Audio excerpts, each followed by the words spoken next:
You're listening to the Huddle Up Podcast with Chad Jensen and Zack Kelberman.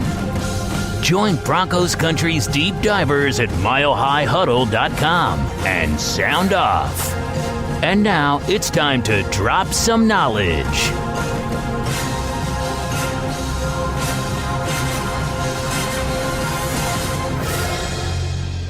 Welcome in, everybody, to the Huddle Up Podcast, presented, as always, by Mile High Huddle and powered by Overtime Media. I'm your host, Chad Jensen, and with me, as always, is my partner in crime. You know him, you love him as the lead NFL writer for Heavy.com. He is Zack Kelberman. Zack, I don't know if you saw the comments that Chris Harris Jr. had about Noah Fant following Thursday's practice at Dove Valley, but he basically, two quick things, and I'll just paraphrase him. With the Niners coming to town here for the joint sessions and then, of course, the Monday Night Throwdown, he was asked, Chris Harris, about whether or not Noah Fant is on a level or if he reminds him at all of George Kittle. And I thought it was really interesting that Harris was like, Kittle? Oh, no. He got a ways to go to get with Kittle. Kittle's an all-pro. He's still playing football and thinking at the same time, Fant. So until that goes away, that's when you can really, truly see what type of player he is. I think it's an honest assessment of him, though. I think that Fant is getting better with every practice, Chad, and it's a good look for us. We talked about it yesterday, that just give him some time and he will improve.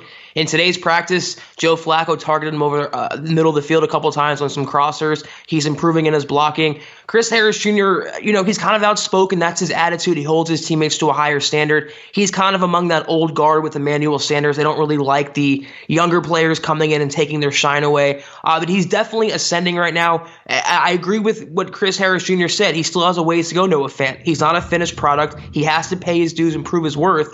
But every day you're seeing why the Broncos invested a first-round pick in him. Every day you're seeing what a potential star lies ahead for them. Very exciting, very exciting. I wrote an article on Thursday. You guys go check it out at milehighhuddle.com, which is a stock report on the current rookie class, how they're doing. Basically, it's been about a full month, exactly, actually, because camp started on July 8th, so it's been a full month of camp / preseason, and it's kind of an update as to where everyone's at currently, so at least the rookie class, go check that out. But today, of course, it's all about the Mile High Mailbag. We're going to get to your questions here in just a second. First, though, a couple of quick matters of business, especially for those who are new listeners. This podcast is growing at about 20% level on a week-in, week-out basis, and so I got to speak to the new listeners. You guys make sure you're following the show on Twitter at HuddleUpPod, because that's how you keep your finger on the pulse of what's happening with the show in real time. About 30% of you who listen on YouTube, we have a phenomenal community of listeners on YouTube. I was just looking at the analytics, Zach. About 30% of our listeners on YouTube listen, but they're not subscribing. So this is a call to action for all of you who are listening but aren't subscribing. Why don't you just hit that button, subscribe? That way you know every time a new pod gets uploaded, it's right there for you. You don't have to go searching. It's right there for you. And if you're on iTunes, quick reminder, new listeners from Apple Podcasts, leave us a creative review and a 5-star rating if you like what Zach and I have to say. Fantasy football fans, you got to listen up. Do you want to join the biggest NFL season-long tournament ever? Of course you do. If you love fantasy football, and we know you do, then you need to enter the $3.5 million Best Ball Championship on Draft. That's right, $3.5 million in real money. It is absolutely enormous. It's huge. It's season long, but there's no management. You just set it, you forget it. So instead of agonizing over your lineup every single Sunday, Draft does the analysis for you, gives you the most efficient, best odds to win your matchup lineup week in and week out. You do a draft, 16 weeks later, you could be a millionaire. Literally. It does not get any easier than that. It's the highest rated fantasy app, and it's available on the App Store and Google Play, or you can just go online to draft.com.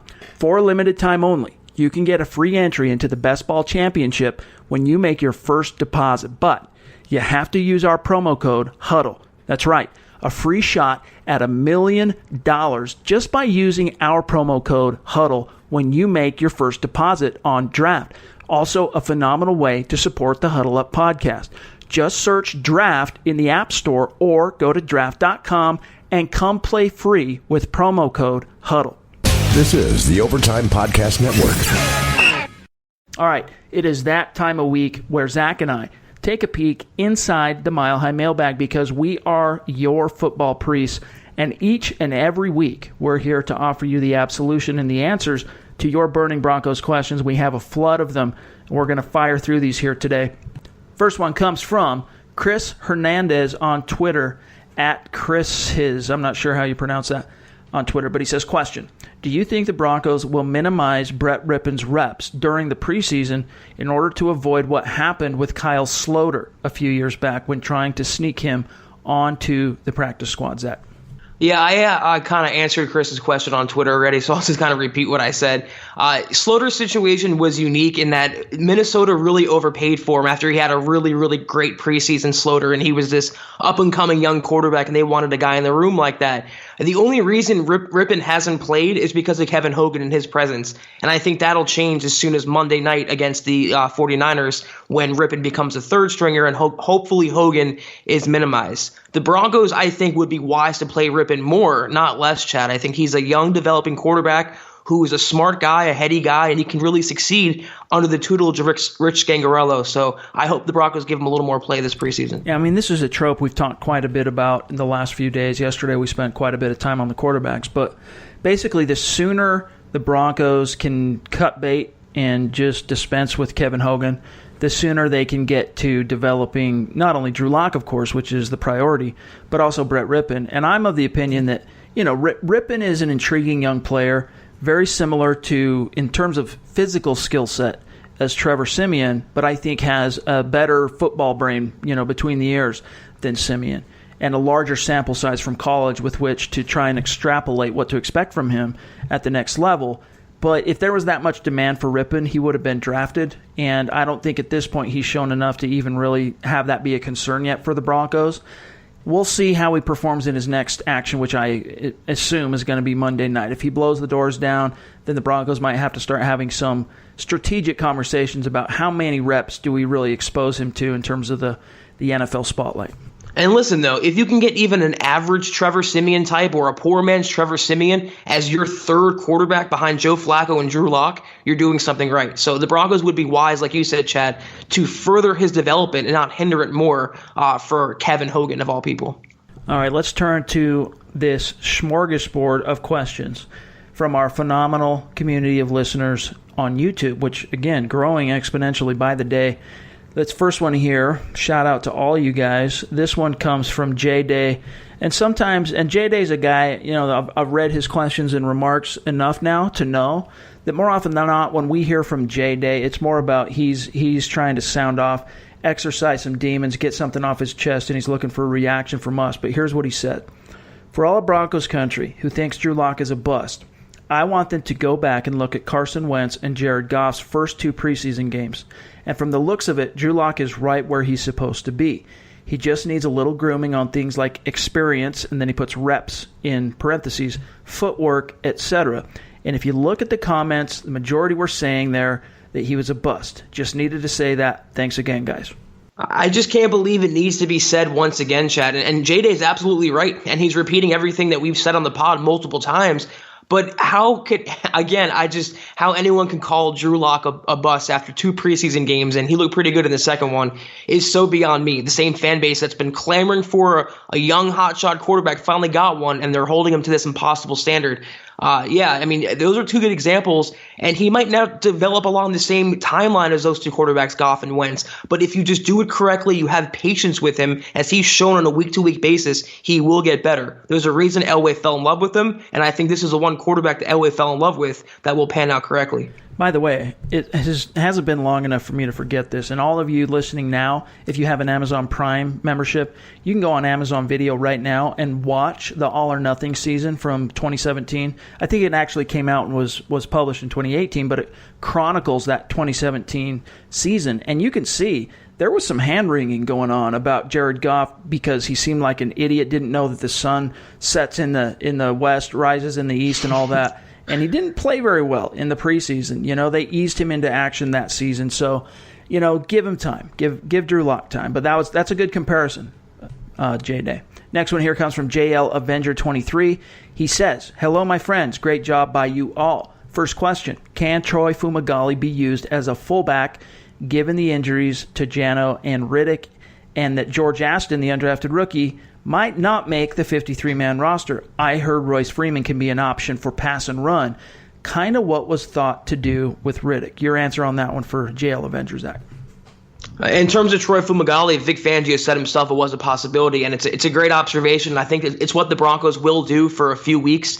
Janovich probably, in my opinion, will be back. In week 2, week 3, he's a pretty tough player, and you can get by those couple weeks without a fullback. You can use Fumagalli in that role, and you can save a roster spot by not having George Aston there. In terms of Freeman, he's definitely a runner. I wouldn't rely on him as a pass catcher, though. He has a decent pair of hands, but you have Phillip Lindsay for that reason. You have Devontae Booker for that reason, and you have your host of receivers for that reason. So I wouldn't drill him into the turf as a pass catcher, Royce Freeman.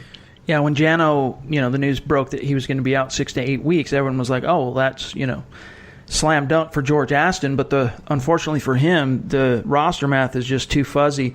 It portended well until the news broke about Theo Riddick. And now the Broncos' best bet is clearly going to be, because they haven't placed anybody on IR, so they're not going to. And their best bet simply going to be to task a tight end to handle those duties until they get Jano back. Now, next question here, we'll rapid fire this last one here from JL Avenger. His was a 2-part. He says, can Brendan Langley make it too? I have my doubts either as a wide receiver or a kick returner. Tim Patrick has done better, at least from what I know. Greetings from Paradise, Costa Rica. I'd love to visit there someday. Maybe someday I can. But my opinion, Zach, Brendan Langley is not going to make this 53-man roster. He couldn't cut it as a corner, and he just doesn't have enough time to turn the corner as a wide receiver. What we've seen from him so far in camp and then also in 2 preseason opportunities has been lackluster, to say the least. I mean, we know he's not going to make it as a punt returner after pulling his best Isaiah McKenzie impersonation. And as a wide receiver, he has speed, but that's his only card he can play right now. And the Broncos have speedy players on the roster. So I've been saying it all offseason. It was a last-ditch effort on his part and the Broncos' part to spare him being and parting with a third-round bust. But he just doesn't have it at this position. I think the Broncos will cut him at final cuts and finally move on from him and just admit their mistake. All right, next question here comes from Navets4433 on YouTube. Navette says, with significant injuries to Theo Riddick and Andy Janovich, how do you see this playing out as far as the roster math? We can't keep 4 running backs and 2 fullbacks, can we? Who do you think this leaves on the outside looking in? Well, we've already touched on one. I think both of us agree that we'll be surprised if George Aston ends up making this. And he never really had a good shot to begin with. As soon as we saw what Andy Janovich was doing in camp, they brought him in because basically Jano's in a contract year. They want to get another fullback option into the system, into the organization. But the plan was never really to seriously consider George Aston for the 53-man roster. And this injury is the only thing that created a small sliver of daylight in terms of his prospects. But with Theo Riddick going down, it's just not going to happen. So to answer more specifically, Zach, with the injuries to both Riddick and Janovich, who do you think this leaves on the outside looking in? Well, Aston for sure, and I think it also leaves Theo Riddick on the outside looking in. I mean, his injury, before that, he was pegged as the favorite to take over that pass-catching role for Devontae Booker, but that injury now, Chad, can you really hold him onto the roster and carry a guy onto the 53 that's injured in that backfield? I don't know that you can do it when you have a similar talent in Devontae Booker, who we may be more on high on than other people, but I think he'll be on the bubble, Theo Riddick, and I think George Aston's on his way out, unfortunately. All right, next question here comes from Klaus. I hope I pronounced that correctly. Might be Klaus, but I think it's Klaus. On YouTube, he says, hey guys, diehard fan from Germany here. I absolutely love your podcast. Here's my question. Is it now time to finally look at another strength and conditioning coach? We are 3 weeks into the preseason. We've already lost our starting fullback, our first 3 inside linebackers, our new running back. Our tight ends also can't stay healthy or seem to recover. And that's not just this season. Last season we had more injuries than usual too. I don't want to exaggerate, but we saw last season how 2 big injuries, Sanders and Chris Harris, made it impossible for this team to not just win, but to even be competitive anymore. And I don't want to lose Von Miller and Bradley Chubb after 6 weeks of this season. Knock on wood, everybody. Thanks for the answer.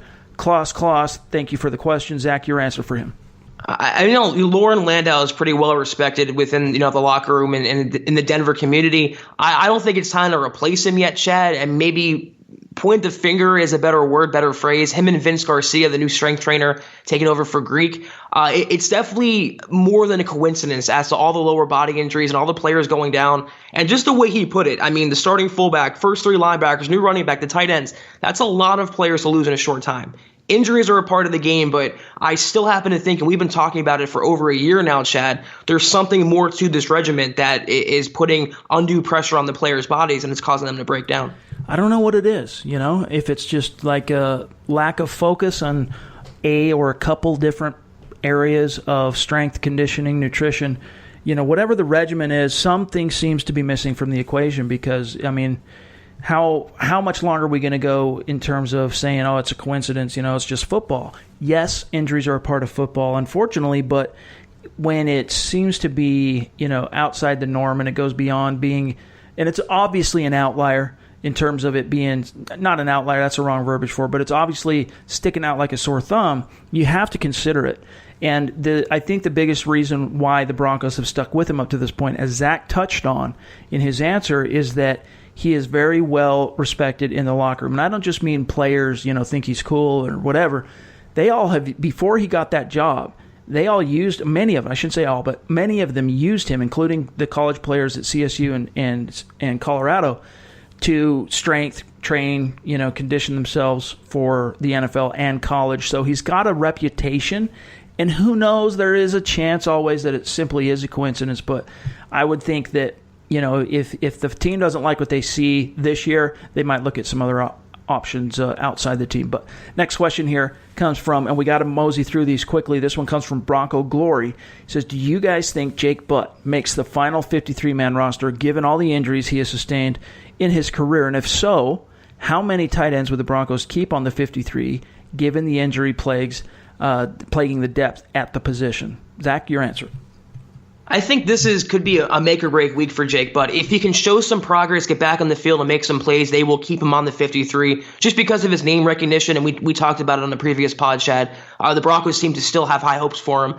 But if he has another setback, if he hits another pothole, as Vic Fangio puts it, then it could put his roster spot in danger. I still happen to think that he's not really, it wouldn't surprise me to see him being left off the roster. But based on his name, based on his comeback, and based on the comments he's made and the Broncos have made about him, if he could just be on the field this week and just not fall apart, I think he'll ultimately end up making the 53. If not, the PUP list is a possibility. Well, actually, not to correct you, but I just learned this a couple weeks ago on an article I had to do some research on. Apparently with the PUP list, if you have participated on the field at all during training camp, you are automatically ineligible for the PUP. So his only option would be injured reserve designation. Designated to return. Yeah. So that's an option for him, but I concur 100% with Zach that he's kind of right now, I mean, you don't want to put too much of an emphasis on it, but I think another setback puts his roster prospects in doubt. Provided he does not suffer a setback, I think the Broncos fully intend on putting him on the 53. So to break down your question and answer it in full, I see it being Noah Fant, Jeff Heuerman, Troy Fumagalli. Those three currently are locks for the roster. And I currently see it as Jake Butt making it unless he has a setback. Now, if he does have a setback, I think they'll put him on IR and see what he looks like 8 weeks into the season. And meanwhile, roll into the season with 3 tight ends and maybe, go stronger at another position. Now, we still have many other questions to get to in today's podcast. But first, we got to take a quick break. We'll be right back. This is the Overtime Podcast Network. All right, Zach, this next question here comes from Dylan Buck Elk. He says, taking off the orange-colored glasses, how realistic is it that Chris Harris Jr. returns to Denver after this season? It'll depend on what he does this season. I still think it would take just a phenomenal MVP-type campaign for the Broncos to consider it. And then if he does that, though, he's only going to drive his value up more. This offseason was a big bridge-burning event for both sides. They just came together because they're both interested in winning, and they're both interested in serving themselves. Harris got more money. The Broncos kept a Pro Bowl caliber player, and they're hoping for the best this year. I still don't think he'll return. Them signing 2 cornerbacks and investing in the position kind of said it all about him. And the way they handled his holdout said that they didn't see him part of the plans beyond this season. So I'd be really surprised if he's with the Broncos in 2020. I agree, and this is what we've been writing since the whole episode took place, and the Broncos basically, just gave him a raise for no real reason. I mean, he was holding out, but they held all the leverage, which shows you that John Elway wanted to show some appreciation for what he's done and his contributions, while also giving Vic Fangio every arrow possible to put in his quiver in his first year and, make it as smooth sailing as possible. But I have to echo what Zach said in that the only thing I can see that returns Chris Harris next year is if he has an all-pro season. Okay, and I'm talking like a hype-filled all-pro season of the 2014 caliber where he's an analytics darling, all the players are talking about him, he's on all the lists, he's all-pro, he's Pro Bowl. Elway's not going to let that player, even at his age, walk, at least without a fight. He'll do something to try and keep him around. At that point, it would come down to, I should say, what kind of goodwill exists still in the heart of Chris Harris in terms of how badly does he want to stick around in Denver? Is he just dead set on becoming the highest paid corner, or is he willing to make maybe a few slight accommodations in order to remain a Bronco? Now, next question here comes from Joseph Flax. He says, hey guys, first of all, love the pod, was a VIP for a while, can't wait to be one again. Stay tuned on that, Joseph. We got some stuff coming up for you, and you have no idea how much we appreciate you. 2 questions. What do you think of the move of Jamaal Carter to inside linebacker? I always thought of him as a dime backer anyway, so it should be a good fit. And second, did you guys ever get some huddle up swag? I remember you guys saying you were trying to put something together, and I'd love to buy some. Keep up the great work. So on that topic, then we'll hit Carter. Zach and I fully intend on getting some swag ordered up. I started half the process of getting the ball rolling on that. And then when things kind of got thrown at us with 24/7 Sports and we had to kind of not scramble so much, but, start reprioritizing our time for a short period, that kind of had to get put on the back burner. Things have begun to settle back down, though. And so my answer to you on that, Joseph, on swag, and this is to everybody, soon. We're about halfway there. I just got to put a little bit more time into design, clicking through to a few other things, and we should be able to make that available. Now, your thoughts, Zach, on what you think of the move of Jamaal Carter to ILB. Yeah, we talked about it a couple of pods ago, Chad, but I love it. I agree. I also always envisioned him to play that dime backer role because, like he said, he loves contact. He's a very physical player, great player on specials too. He's very versatile for this team. He loves hitting. He can, as I said, if he has a good preseason in this spot the next couple of games, he could really take Sua Craven's roster spot, and he can give them depth at inside linebacker and safety, so 2 positions for 1 player. I'm a big fan of his. I think the Broncos missed him last year with his injury, and I hope he stays healthy because I think he can bring another new intense physical element to this defense. All right, next question here, and these ones we have to kind of rapid fire through them because I'm kind of short on time again tonight. I have a thing to do with one of my kids' back to school night. It's middle of August, kids are going back to school. So these next ones we got to kind of rapid fire through them, but it comes from Stu, longtime listener of the show. He says, how has Will Parks been looking? He was supposed to take a big leap forward this year, and if he could play strong safety or even Sua Cravens at a good level and Kareem Jackson could play corner, that would make the cornerback group so much stronger, and I think the whole defense. If you have Kareem Jackson and Chris Harris and Bryce Callahan as corners, that is a very, very good group. Then you could have Simmons and a solid, strong safety, but that largely seems to depend on Will Parks. What do you guys think? First and foremost, Stu, the Broncos basically, Kareem Jackson is the strong safety. Now, that doesn't mean there aren't going to be packages in which Kareem Jackson slips down into the nickel or, plays some outside corner, but Vic Fangio wants him to be the strong safety. So what that means for Will Parks is he has had a strong camp. He's received praise. He's one of, maybe a dozen players who, unprompted, has received praise from Vic Fangio publicly. So he's had himself a good summer, but he's basically, Zach, he's that third safety onto the field. And in a contract year in a Vic Fangio scheme, that's not the worst thing. Yeah, Chad, you really said it best there. He has had a good summer. He has had a good camp for the Broncos. Unfortunately, he has kind of an injury right now, which he's mending, so hopefully it's not overly serious. He doesn't aggravate it further. But he's a good player in this defense, and he kind of had a little bit of a coming out party last year in that Pittsburgh game, and then this year under Vic Fangio, he's really taken to the playbook, and he, like you said, is one of the few players that's drawn unprompted praise from Fangio, and that's never easy to do. He's going to be an integral part of this defense. I don't know about starter, I don't know about title, but he's going to see a lot of time, and he should really contribute in the contract year and play well for them. All right, next question here comes from Eclipse Stormborn, also a former VIP subscriber at milehighhuddle.com when we were on the 24/7 Sports Network. And again, I remind everybody, we're going to be offering a VIP option here on the Maven and Sports Illustrated very, very soon, so stay tuned for that. Eclipse says, happy Thursday, fellas. I heard the Building the Broncos guys say that Troy Fumagalli was taking snaps at fullback. Do you think it could work out the way the Packers put Richard Rodgers at fullback? Fullback. Keep up the great work. Thanks and peace from Philly. I'm not exactly sure how it worked out, I'll be honest with you, Eclipse, with Richard Rodgers for the Packers, but I think that at worst, Troy Fumagalli can get the Broncos by until Jano comes back. Yeah, and plus Scangarello with the 49ers, they were known a lot to run a lot of fullback heavy and tight end heavy packages, and they lean on them. So they're in good hands in this situation. I think Rich will know what to do to scheme around that deficiency for a few weeks. All right, next question here comes from Marc Anthony Ignacio. He says, thanks for answering my question last week and keep spitting out awesome content. So far, I love Coach Vic. His toughness and his emphasis on the details is something that has me very excited. Recently, however, I am beginning to worry about a couple of his decisions. Being a little rough on the players, the ending of the haircut tradition, and tougher practices are fine for now.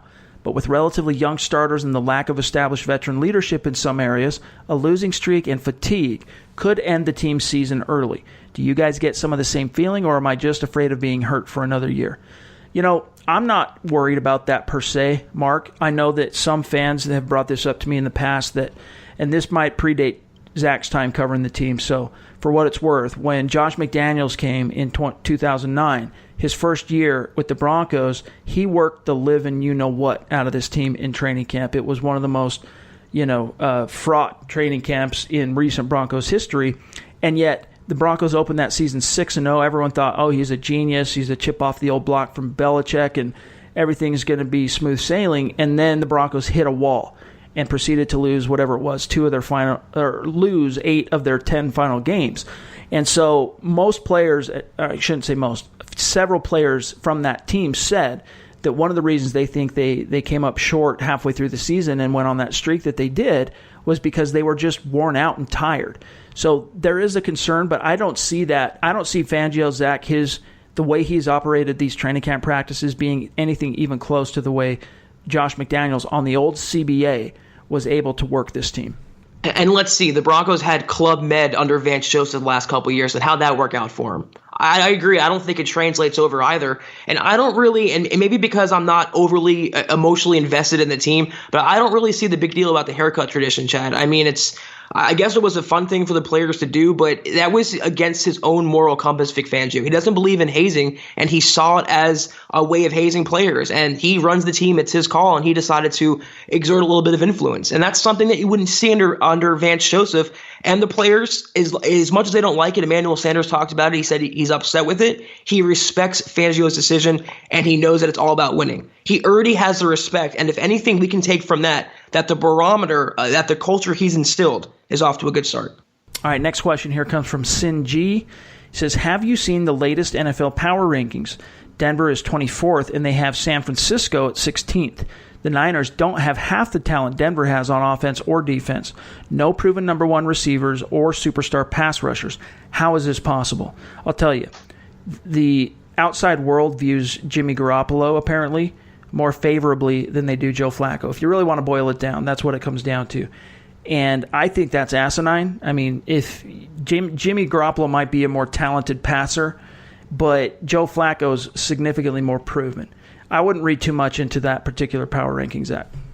I don't read into them during the regular season. I'm supposed to read into them on August 15th. I mean, I don't really care what other people have to say that don't follow the team on a day-to-day basis. This is the same national media that predicted the Broncos win 2 games, have another top 10 pick. They ranked the roster 27th, the 6th worst coaching staff, whatever it was. Obviously, the national media is either biased against the Broncos or delusional to what they've done and how they're trending under Vic Fangio. So I wouldn't put any stock in anyone from Adam Rank or anyone else has to say about them right now. They're going to prove it on the field what they're capable of. And like Tony Romo said today on the radio, they're going to surprise and shock a lot of people this season. That's right. I saw that as well. So that takes some encouragement from that. All right, next one here comes from Ty Angel. He says, you guys are awesome to listen to. I enjoy you guys dropping some knowledge. What players should the Broncos look to sign early to catch them on a steal or a team-friendly deal? Now, the Broncos, Zach, have a lot of players in the contract year. Who jumps out to you as someone that the Broncos should try and get out in front of, possibly losing them to a competitor on the open market, offer them something in season? Well, Justin Simmons screams to mind, because he's such a young ascending player, and I think he's really going to be the breakout candidate on defense for them this season. So if they can get him locked down, you have Adam Gotsis, you have Harris, Shelby Harris is going to be a free agent. A lot of key defenders for Denver. If they perform and shine under Vic Fangio, I think Elway would be quick to and smart to lock them down now before their value increases next March. All right, next question here comes from Corey G. He says, why won't the Broncos sign Eric Berry? Of course, perennial All-Pro, Pro Bowl caliber former Chief. He's a safety. Simple answer, Corey. The Broncos don't have the money. They got less than $3 million in cap space right now. So they, in this case, beggars have to be choosers. Yeah, they just don't have the money. And honestly, the fact that no one else has signed him isn't a great sign for Berry's prospects. We can always look to that as like the baseline for a player's estimation around the league. So the Broncos are not going to sign him. They're very, very much content with their defensive backs, and as they should be. And by the way, they just paid a safety $11 million a year, and that's Kareem Jackson. Yep. They're completely content at this point with their strong safety situation. Now, next question here comes from A. Bashari. He says, what would have to click or go right in our offense to make it a top 10 unit this year? What offseason moves could we make so that the offense is a top 10 unit next year? What do you think, though, on that first point? That's interesting, Zach. Would have to click for this to be a top 10 unit? Yeah, the second question I really can't answer until I see them this season, but it comes down to Joe Flacco, Chad. It's always going to be Joe Flacco. He's the difference between 8-8 and 10-6. Injuries and Joe Flacco. If he can just stay healthy and the offensive line can stay healthy, and if he clicks and goes back to that maybe 2014-ish form, they can be a top 10 offense with the weapons around them. All right, there are a few questions here in today's mailbag that, unfortunately, this is a rare occurrence in which we just don't have time to get to each and every one. However, to Juice, to Mace, to air traffic control, to all the guys we weren't able to get to in today's bag, we'll get to you on the next podcast. So, we have, we'll be back, of course, Zach and I, for Monday's episode, which is going to be a game day episode. You'll have the Scouts Eye preview from the BTB boys for Saturday. And then when we return on Monday, we'll grab whatever questions we weren't able to get on today's pod then. So don't worry, boys. We will get to you. Hang with us. But in the meantime, that's going to do it for today. Make sure you're following the show on Twitter, everybody, at HuddleUpPod. You can find my partner at Kelberman NFL and myself at Chad and Jensen. Stay tuned. Again, fresh building the Broncos for you on Saturday. A Scouts Eye preview breaking down preseason Game 3 for your Denver Broncos. And then Zach and I will be back in the saddle Monday. Have a great weekend, everybody. For Zack Kelberman, I'm Chad Jensen. We'll talk to you then. You've been listening to the Huddle Up Podcast. Join Broncos Country's deep divers at milehighhuddle.com to keep the conversation going.